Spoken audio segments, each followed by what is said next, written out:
मौनी अमावस्या, जिसे माघ अमावस्या भी कहा जाता है, हिंदू धर्म में आध्यात्मिक साधना और आत्मशुद्धि का सबसे महत्वपूर्ण दिन माना जाता है। शास्त्रों के अनुसार माघ मास की इस तिथि को पवित्र नदियों, विशेषकर गंगा, यमुना और सरस्वती के संगम प्रयागराज में स्नान करने का फल अश्वमेध यज्ञ के समान मिलता है। इस दिन का नाम मौनी इसलिए पड़ा क्योंकि इसमें मौन व्रत धारण करने का विधान है। पौराणिक मान्यताओं के अनुसार इसी दिन सृष्टि के निर्माता ब्रह्मा जी ने मानस पुत्र मनु और शत्रुपा को उत्पन्न किया था, जिससे मानवीय सृष्टि का आरंभ हुआ। इसीलिए इस दिन को ऋषि मनु के जन्मोत्सव के रूप में भी मनाया जाता है। मौनी अमावस्या की महिमा को समझने के लिए हमें इसके आध्यात्मिक, पौराणिक और व्यावहारिक पक्षों को गहराई से देखना होगा। इस दिन का मुख्य उद्देश्य मन को शांत करना और अपनी वाणी पर नियंत्रण पाना है, क्योंकि वाणी का संयम ही वास्तविक तपस्या है। मौनी अमावस्या की सबसे प्रचलित कथा कांचीपुरम नगर के एक धर्मनिष्ठ ब्राह्मण देवस्वामी और उनकी पुत्री गुणवती से जुड़ी है, जो सेवा और संकल्प की शक्ति को दर्शाती है। देवस्वामी के 7 पुत्र थे और सभी का विवाह हो चुका था, लेकिन उनकी इकलौती पुत्री गुणवती का विवाह बार बार टूट रहा था। एक दिन उनके घर आए एक त्रिकालदर्शी साधु ने कन्या की हस्तरेखाएं देखकर बताया कि इसके भाग्य में विवाह के प्रथम दिन ही वैधव्य, विधवा होने का योग है। यह सुनकर पूरा परिवार शोक में डूब गया।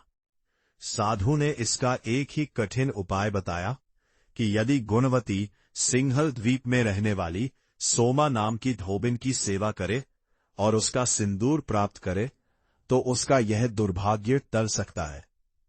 सोमा कोई साधारण स्त्री नहीं थी।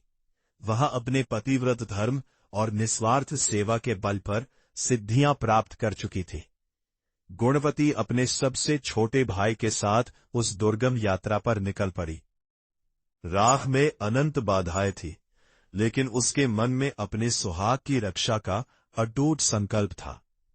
चलते चलते वे एक समुद्र तट पर पहुंचे, जिसे पार करना किसी भी मनुष्य के लिए असंभव था।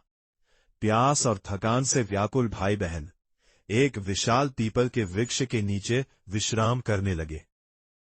उस पीपल के वृक्ष पर गिद्धों के राजा का एक परिवार रहता था। जब गिद्ध के माता पिता भोजन की खोज में गए थे, एक भयानक विषैला सर्प उनके बच्चों को निगलने के लिए ऊपर चढ़ने लगा। गुणवती ने अपनी जान की परवाह किए बिना उस सर्प को मार दिया और बच्चों की रक्षा की। जब पक्षीराज वापस आए और उन्हें अपनी संतान की सुरक्षा का पता चला, तो वे गदगद हो उठे।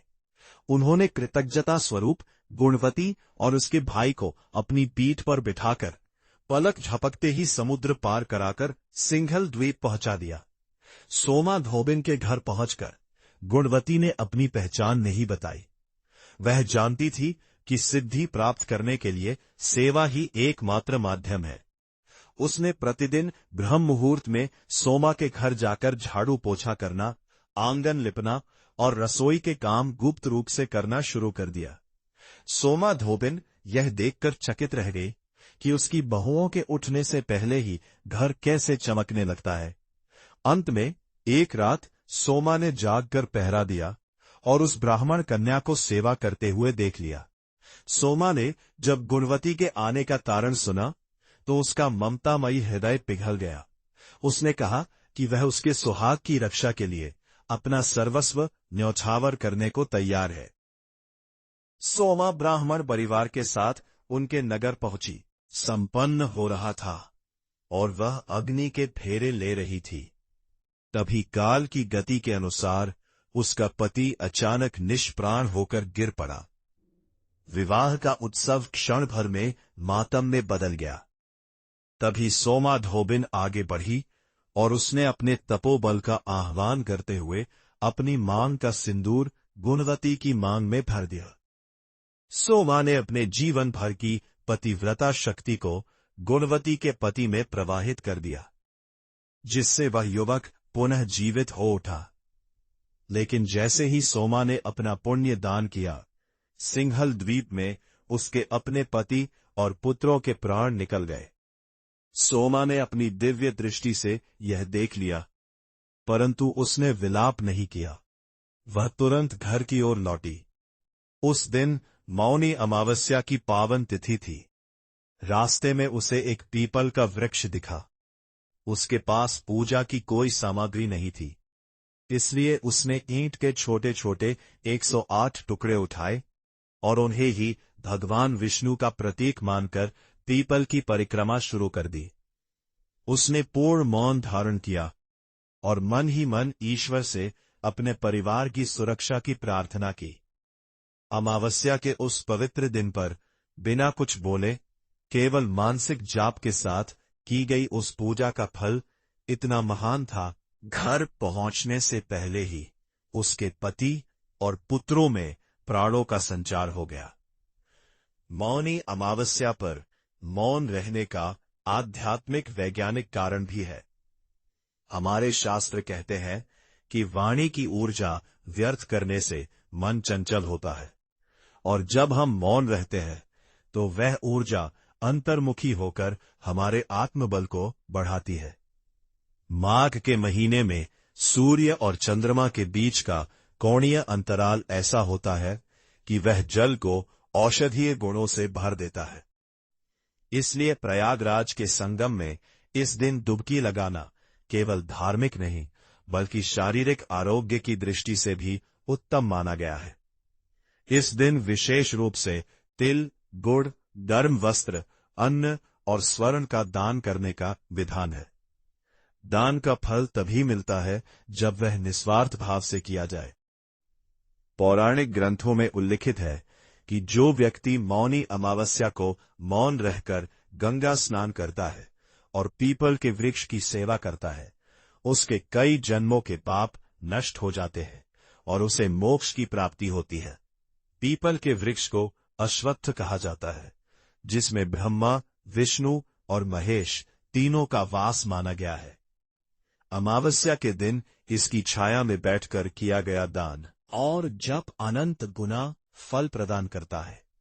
आज के भागदौड़ भरे युग में मौनी अमावस्या हमें यह सिखाती है कि शांति बाहर नहीं, बल्कि हमारे भीतर है। जब हम बोलना बंद करते हैं, तब हम सुनना शुरू करते हैं, स्वयं को और उस परमात्मा को। यह दिन हमें प्रकृति के करीब लाता है। पवित्र नदियों का संरक्षण, वृक्षों की पूजा और जरूरतमंदों की सेवा ही इस पर्व का वास्तविक स्वरूप है। सोमा धोबिन की कथा हमें यह भी संदेश देती है कि एक साधारण कुल की स्त्री भी अपने आचरण और सेवा भाव से देवताओं जैसी शक्ति प्राप्त कर सकती है। यह कथा वर्ग और जाति के बंधनों को तोड़कर मानवता और धर्म की स्थापना का प्रतीक है। अमावस्या की काली रात हमें यह याद दिलाती है कि घोर अंधकार के बाद ही ज्ञान का नया सवेरा होता है। जो श्रद्धालु इस दिन गंगा तट पर कल्पवास करते हैं, वे 1 महीने तक सात्विक जीवन जीकर अपने मन को ईश्वर में विलीन कर देते हैं। इस प्रकार मौनी अमावस्या केवल एक तिथि नहीं, बल्कि आत्मा के जागरण, पूर्वजों के प्रति सम्मान और समस्त सृष्टि के प्रति करुणा प्रकट करने का एक दिव्य अवसर है। जो भी इस कथा को पूर्ण श्रद्धा के साथ पढ़ता या सुनता है, उसके जीवन से दुर्भाग्य का साया हट जाता है और सोमा धोबिन की तरह उसके परिवार में सुख समृद्धि का वास होता है।